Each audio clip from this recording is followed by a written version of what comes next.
My neighbor, a prominent influencer advocating for ancient child-rearing practices, has nonetheless meticulously devised a modern scientific dietary plan for my son.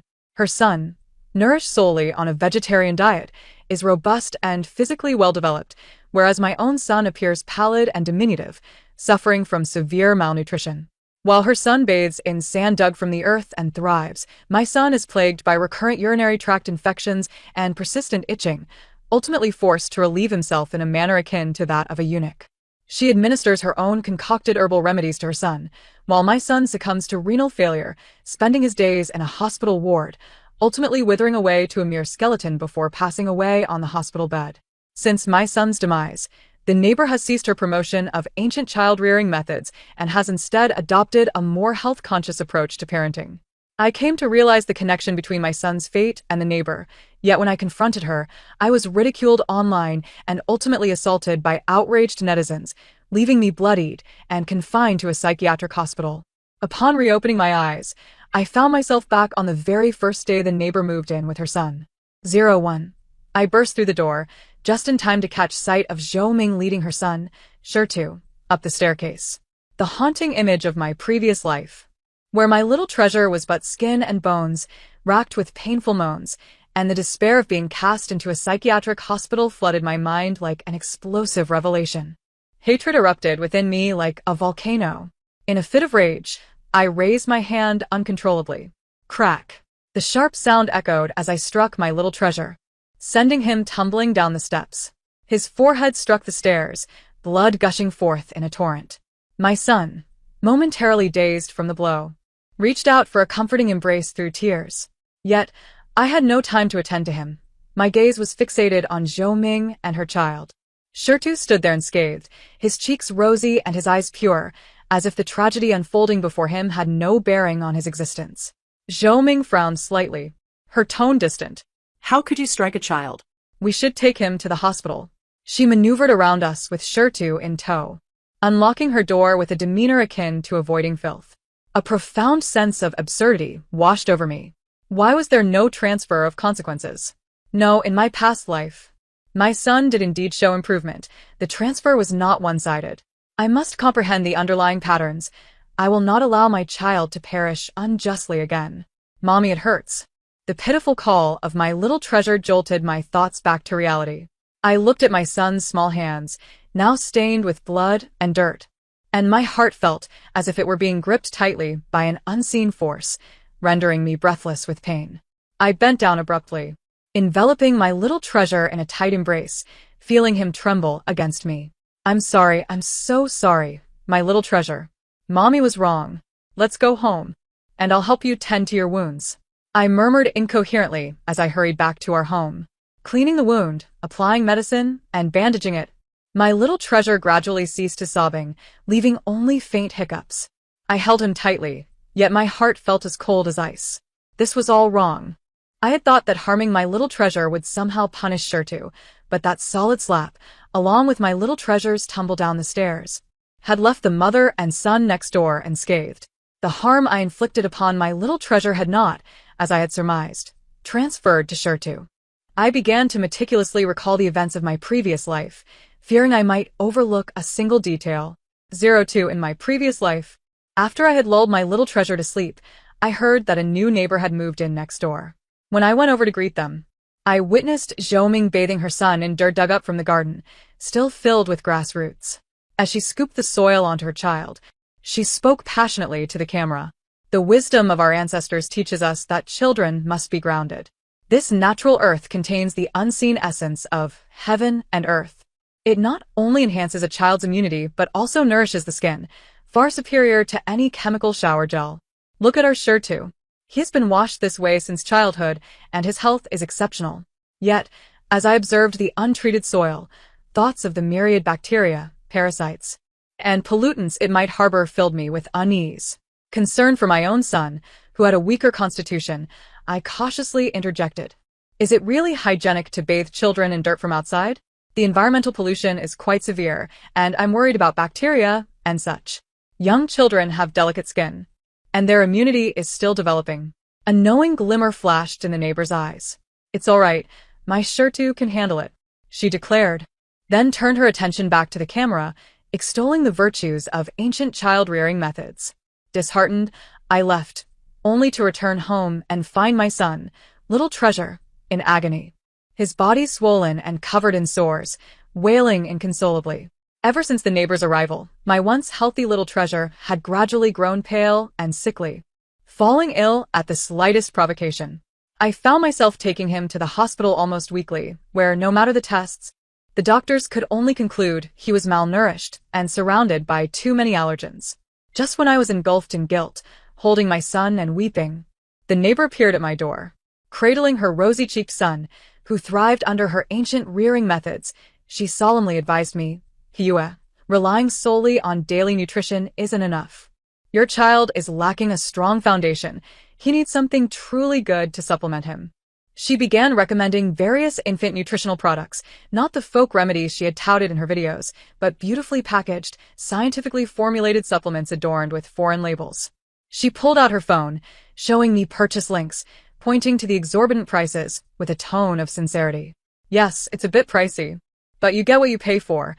This money is an investment in your child's health. With your little treasure being so frail, you should spare no expense to remedy this."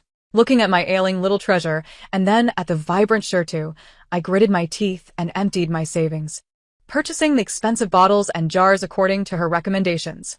With each feeding, I harbored immense hopes, meticulously observing every minuscule change in my son. Yet no miracle occurred.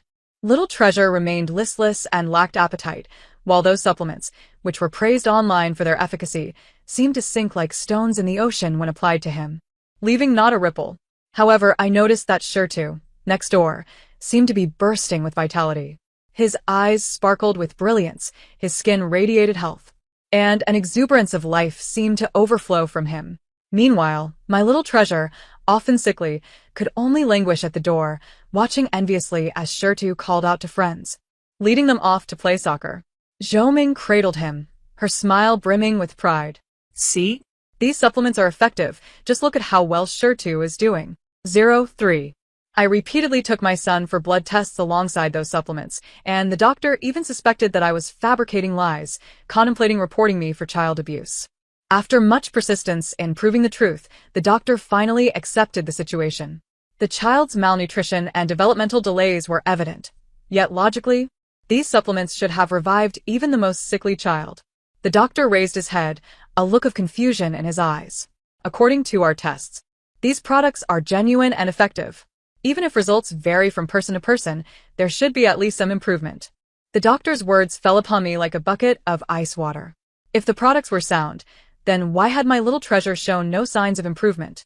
Why did Zhou Ming's son, despite subsisting on little more than scraps, appear increasingly vibrant? A ludicrous thought crept into my mind.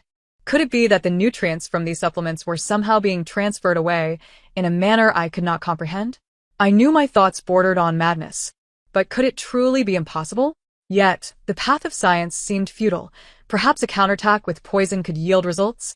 I knocked on the neighbor's door once more.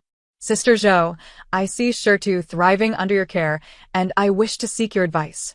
If I were to try the ancient methods you advocate with little treasure, such as bathing him in outside sand or giving him that herbal concoction you prepare, would it be beneficial? Rest assured, I will spare no expense." I fixed my gaze upon her face.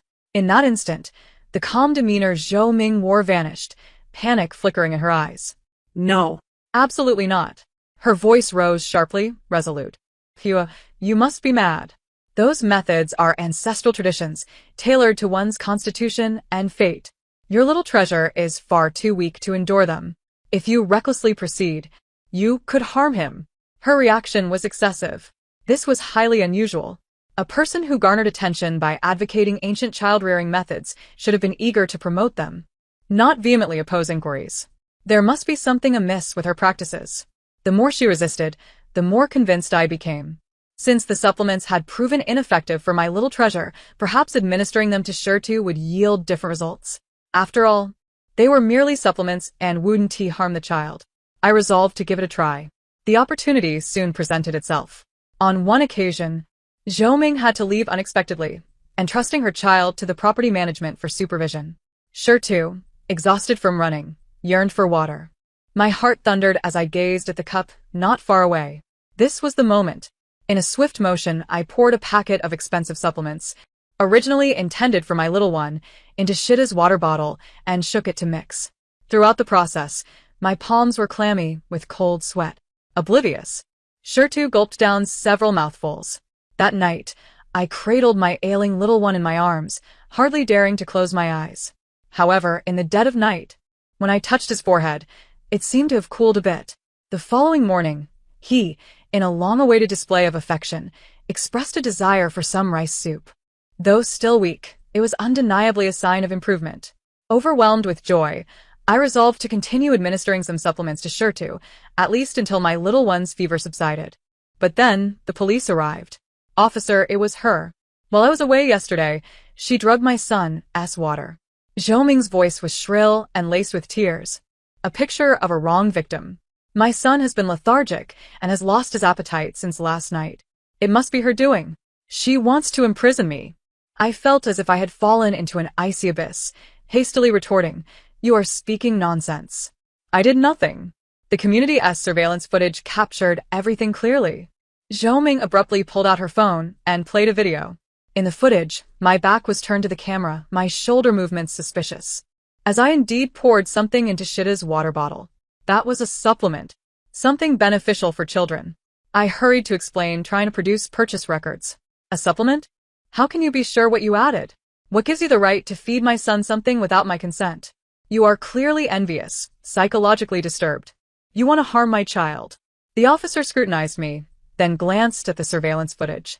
In the face of Zhou Ming's tearful accusations and the video evidence, my explanation seemed utterly feeble. Ms. Lin, please accompany us for further questioning. I was taken away. At the police station, I found myself at a loss for words. Zhou Ming had unleashed a torrent of accusations online, igniting public outrage. Headlines screamed about a malicious neighbor envious of a social media mother, poisoning her son. I became a pariah, vilified by everyone, with comments asserting that my little one deserved his fate. Such malice, no wonder a sickly child was born. A mother with such a heart must bear the sins of her own child. During my detention, my little one's condition deteriorated rapidly.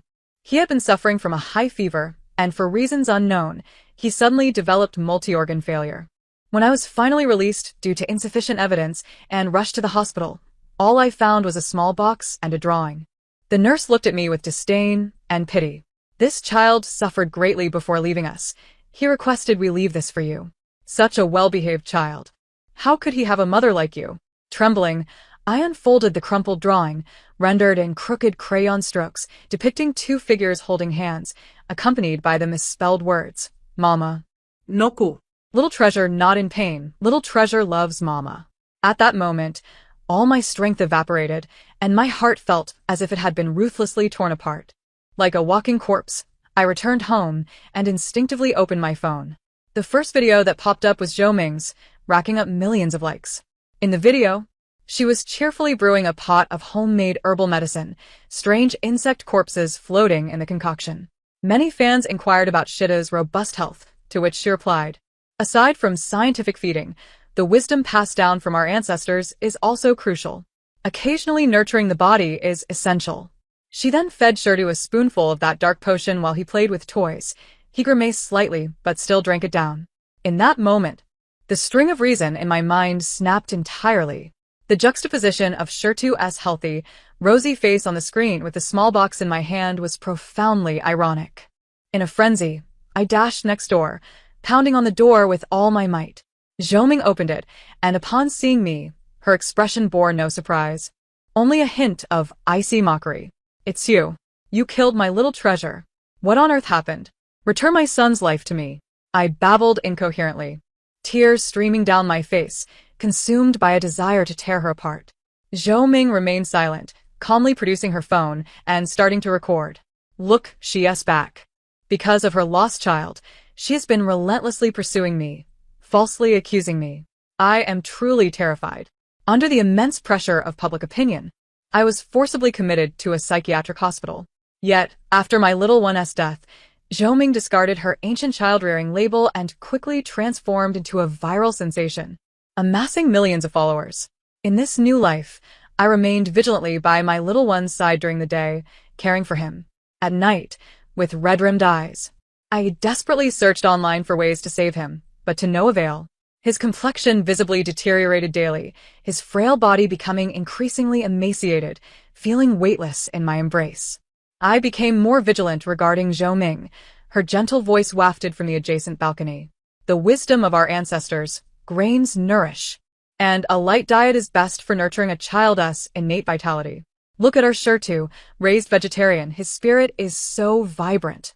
I clicked on the video, revealing a mound of wild vegetables, unfamiliar to me, in front of her. Just half an hour after the video was posted, my little one suddenly began to vomit violently, his small body curling up in agony, followed by a series of convulsions as he lost consciousness. Little treasure, little treasure.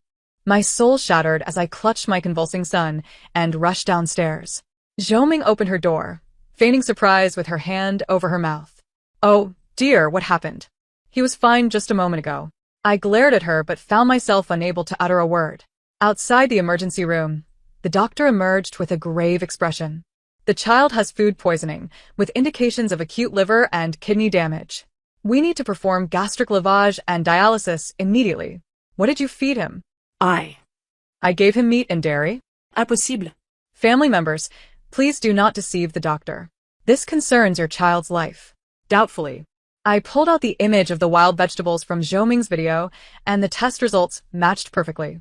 The sound of the gastric lavage machine and the sight of the tube being inserted into my little one's frail body as he lay there, unconscious and writhing in pain, felt like a tormenting agony to my heart.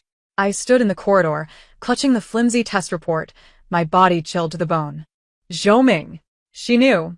She must have known there was something wrong with those wild vegetables.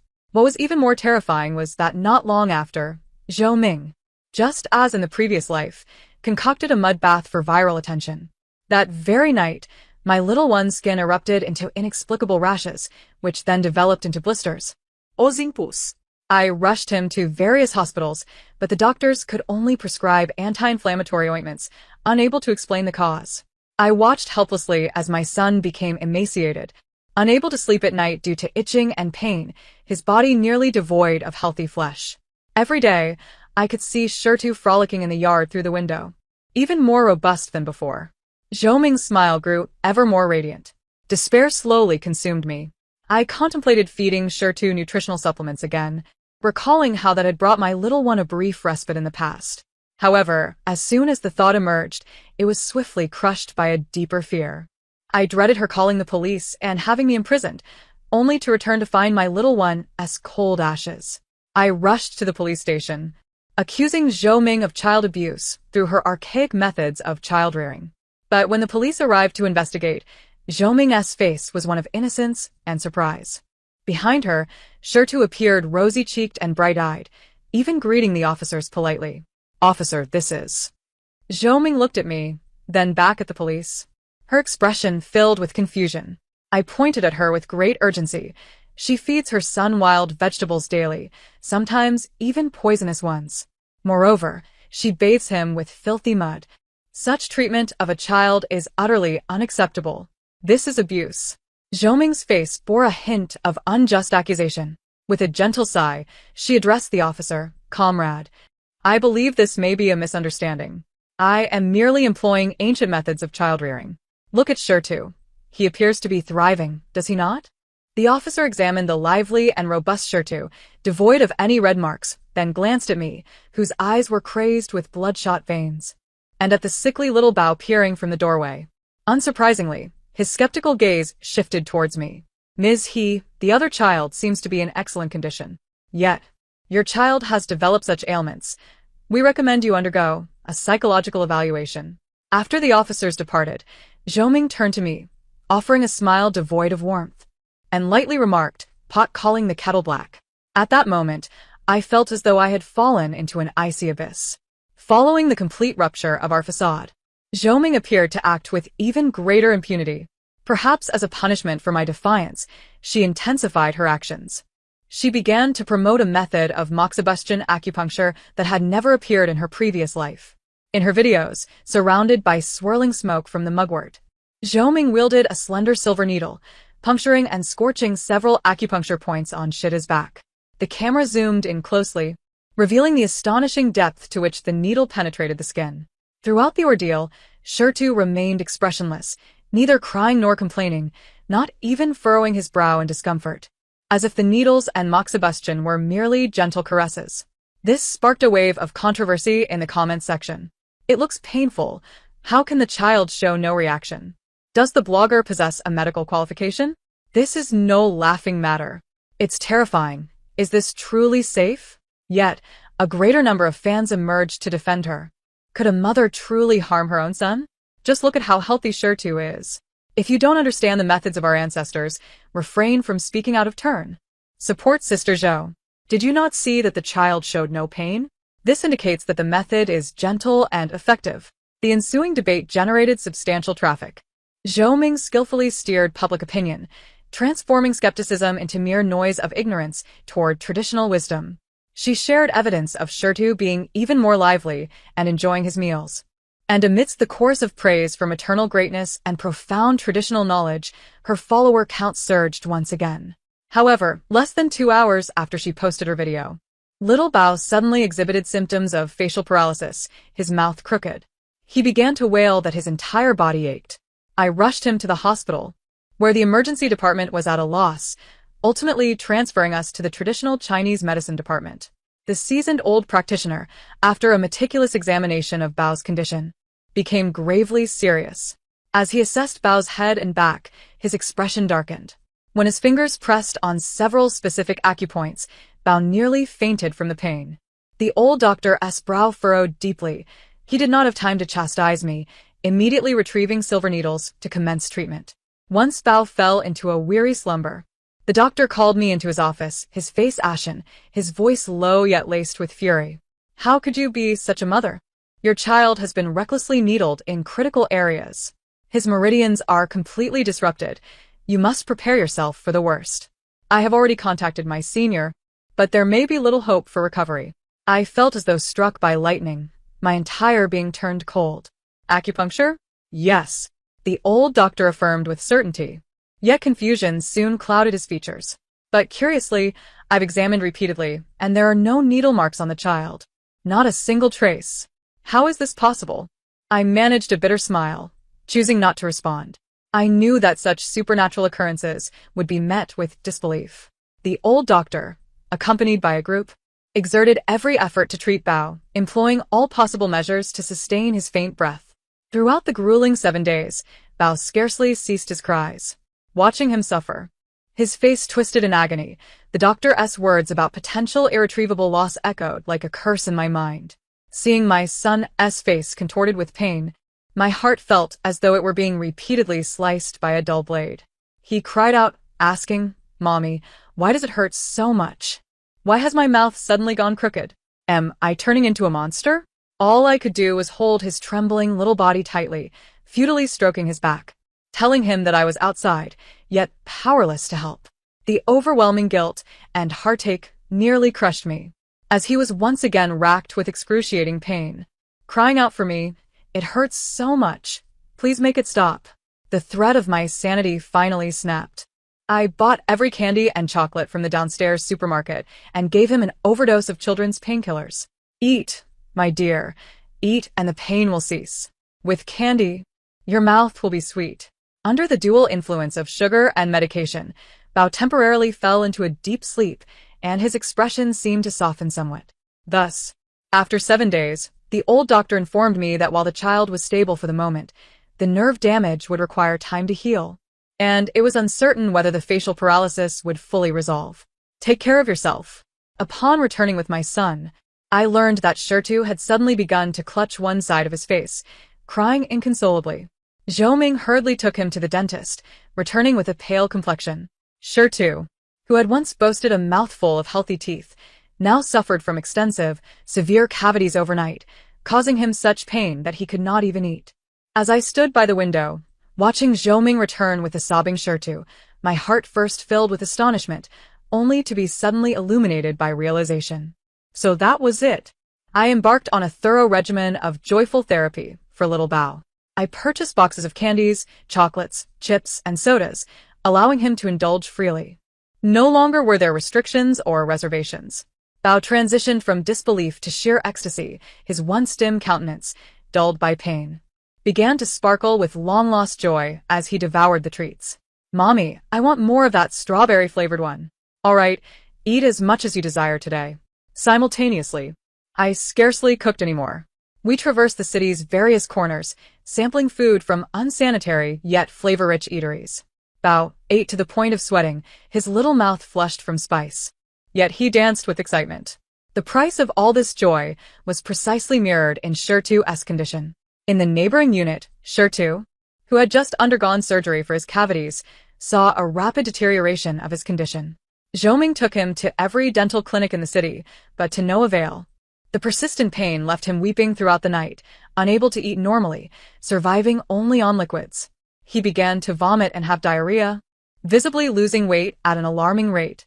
Zhou, frazzled, took him from pediatrics to gastroenterology, undergoing examination after examination, yet the results remained inconclusive. I stood by the window, observing Zhou once more dragging a weak and whimpering Shirtu back from the hospital. The composure and gentility she once radiated were replaced by exhaustion, anxiety, and panic. Whispers began to circulate within the community. "Have you heard? That internet celebrity's child, who used to be so well cared for, now has rotten teeth and is suffering from diarrhea, looking emaciated. Could it be that her ancient methods of child-rearing have failed?" I said it wouldn't work. Listening to the gossip and observing my son, contentedly satiated with junk food in my arms, I couldn't help but smile at his unexpectedly rosy complexion, a testament to his satisfaction. Despite the fact that Zhou was too preoccupied to indulge in traditional child-rearing methods, I felt a sense of relief. My little treasure was happily licking his lollipop, tilting his cherubic face up to me, asking Mommy, "Are we going to eat those spicy noodles again tomorrow?" I gently wiped the sugar residue from the corner of his mouth and replied with a smile, "Of course, we will. As long as my little darling is happy. Mommy will take you every day." It was evident that Zhou was facing dire straits. The frailty of her son, Shirtu, was impossible to conceal, effortlessly shattering the carefully curated facade of her ancient parenting methods. The online discourse had completely crumbled, inundated with skepticism and ridicule. Is this the result of traditional child-rearing? Look at how emaciated the child has become. All those extravagant claims were mere deception. Unfollowing immediately, it pains my heart to see the child like this. She attempted to pivot her approach, posting a few videos on scientific feeding practices, yet the comments section remained rife with doubts regarding her credibility and inquiries about Shida's condition. The confluence of her professional debacle and the torment of her child's illness ultimately snapped the taut string of her composure. That evening, having just lulled my little one to sleep after an exhausting day of play, I was startled by a violent pounding on the door, accompanied by Zhou almost unhinged shrieks. "Hey you! Come out. I know you're behind this. Show yourself." I approached calmly, almost incredulously, as I beheld Zhou, nearly unrecognizable in her disheveled state, her hair a chaotic mess, eyes sunken and bloodshot. "Hey you! What have you done to my son?" She lunged towards me, attempting to grab my collar, but I sidestepped her advance. Her finger jutted accusingly at me, her voice sharp as a blade. "Is it you? Did you do something?" Shirtu was fine before. How could he suddenly be like this? "Did you harm him?"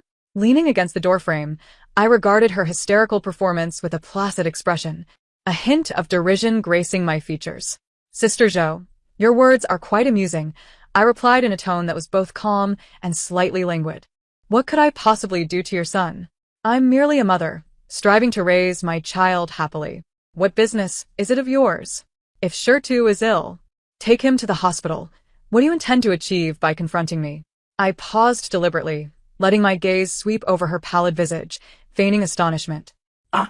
Could it be that your family's ancestral methods have finally backfired? You're talking nonsense." Zhou trembled with rage. She suddenly turned to glance at her tightly shut front door, lowering her voice to a conspiratorial whisper. "Don't think I don't know. It's you. You've used some wicked method against us. Let me tell you, if anything happens to Shirtu, I will not let you off the hook. I will ensure you and your sickly child pay dearly." I stepped closer, leaning in to whisper deliberately, "Zhou, listen closely. Whether your son lives or dies has nothing to do with me, just as my little darling's fate was of no concern to you. As for your so-called wicked methods, I said, a sardonic smile curling my lips, I'm merely attempting to be a good mother, loving my son in my own way. Is there any fault in that? Zhou Ming's pupils dilated, as if she gleaned some hidden truth from my words.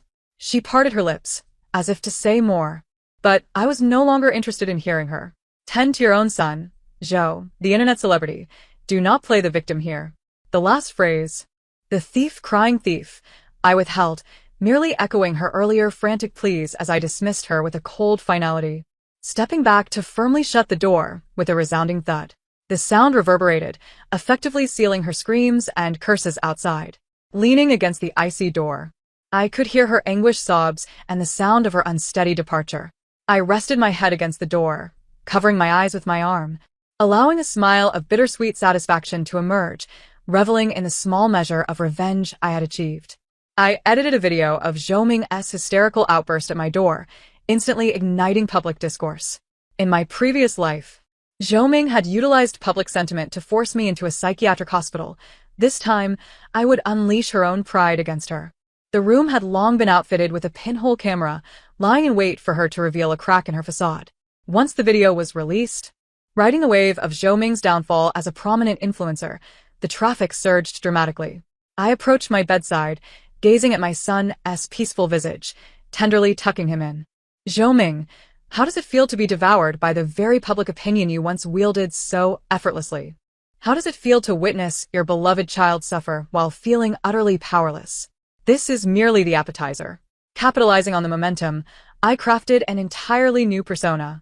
While Zhou Ming championed traditional methods, I promoted a joyful approach to parenting, branding it as a magical paradigm shift. My inaugural video featured my son and me indulging in a smorgasbord of junk food and sweets, crisps, fried chicken, fizzy drinks, and more. Since Zhou Ming's arrival, my son had become frail and sickly. It had been ages since he had relished such jubilant feasting. Riding the wave of Zhou Ming's previous success, this contrasting video went viral in an instant. The cacophony of support and dissent echoed vibrantly, but the interest was unprecedented. The wails of Shirtu next door, suffering from a toothache, became the most delightful music to my ears. Yet, that was merely the beginning. I whisked my son across the nation. In a Japanese restaurant, we savored translucent sashimi. In Shund, we reveled in silky fish salad. In Yunnan, we dared to try the region's signature raw marinated meat. The comment section erupted, yet I remained unfazed. Popularity was my currency, and I was determined to watch Zhou Ming bear witness as I gradually seized the influence she once held dear. Until one day, Zhou Ming ceased her online presence. Upon inquiry, I discovered that Shirtu had experienced a sudden, severe headache, prompting an emergency hospital visit. The test results revealed abnormal shadows within his brain tissue, highly suspected to be a parasitic infection, possibly of multiple varieties. Such intracranial parasites are exceedingly rare and perilous, with the treatment process likely to be agonizingly prolonged and fraught with serious aftereffects. Zhou Ming had completely lost her mind. Her private messages bombarded my account like explosives. Why are you doing this? You're harming my son. Please stop. I know it's you. I was wrong. I shouldn't have acted that way before. I apologize. Please, spare my child. What do you want? I'll compensate you. How much do you need? Just let my son be. I surveyed her incoherent pleas and threats with a sardonic smile. Now you feel the pain, having inflicted harm on another's child? When you were hurting others, did you not recognize your own wrongdoing? Now that the tide is turned, you plead for mercy? I not only ignored her, but also announced in my latest video that I would be taking my son to India to experience the sacred Ganges, to feel the ancient power of purification. The internet erupted once more, with posts detailing the bacterial contamination of the Ganges, heavy metal pollution, floating corpses, and pathogenic microbes being fervently tagged to me by concerned netizens. Fans and passers-by left comments urging me to reconsider, warning that this was no longer a challenge, but a reckless gamble with life. Zhou Ming, in a frenzy, sent me a barrage of private messages, alternating between insults and desperate pleas. I read each one, savoring every nuance of her unraveling emotions, yet remained resolutely indifferent. This was precisely the outcome I sought. Zhou ceased her online harassment, opting instead to confront me in person, frantically banging on my door. Hey you. Open up. You're not allowed to go. You can't go to India. What do you intend to do? Her voice was a piercing distortion, laden with despair. I truly realized my mistakes. It was I. The wretch. I am not human. I implore you, spare Shirtu. He is but a child and cannot endure this. I bow before you. Please, open the door. Inside. Cradling the serene child engrossed in his toys, I listened to the anguished wails outside, my heart swelling with the sweet satisfaction of revenge. Zhou, are you anxious? Are you afraid? The torment you inflicted upon my son, I shall ensure you witness it, bit by bit, upon your precious child. This is merely the beginning. The game has only just commenced. I dialed the police. Hello, is this the police? There is an unstable individual relentlessly banging on my door, frightening my child. The address is. The police arrived promptly. Outside, Zhou cries morphed into more desperate pleas and struggles. Officer. No. It is she. She intends to harm my son. She wants to take her child to the Ganges. She seeks to kill my son. A faint smile curled upon my lips as I stepped outside to explain to the officers. You see, officers, I am merely planning to take my child to India for a trip. I wish to take him wherever I please. Is that not my personal freedom? Yet. She has been obstructing my exit, thus I hope you can escort her away. Zhou stammered, unable to articulate her defense, much like I once had. Mum. Please remain calm. Do not disturb the other residents. Otherwise, we shall have to take coercive measures. The officer sternly warned, attempting to remove her. In a furious attempt to escape, Zhou suddenly broke free and lunged towards my front door. Thud. Zhou collapsed heavily to the ground, her forehead striking the tiles with a sickening thud. You, I beg you, spare my son. I bow before you. Please, let him go. Her cries mingled with the sounds of her being dragged away, fading into the depths of the corridor. The following day, before boarding a plane, I proactively contacted the police to issue a letter of forgiveness for Zhou, requesting her release. After all, this grand performance could not proceed without its most vital spectator. I wanted her to witness every moment as I led her precious child towards the Ganges. In Varanasi, India, by the banks of the Ganges, the murky waters exuded a distinct odor. On the live stream, I wore a radiant smile, holding hands with my son as we stood by the river. I knew Zhou was watching. I intended for her to see everything unfold, powerless to intervene. I led my son step by step into the water. Just as the river threatened to engulf his knees, a venerable voice resonated behind me. Halt. The curse upon the child cannot be lifted in this manner. I turned abruptly, encountering an ascetic elder whose profound gaze seemed to pierce my very soul. He guided us back to the shore, gently placing his finger upon my son's brow. After a moment of contemplation, he spoke slowly. A woman has used dark sorcery to transfer calamity and illness onto this child, nourishing her own offspring with it. This curse is insidious, undermining the very essence of life. My heart trembled, and I fell to my knees. I beseech you, Master, save my son. I am willing to give anything, and offer a generous reward. The elder sighed. Very well, this curse is malevolent.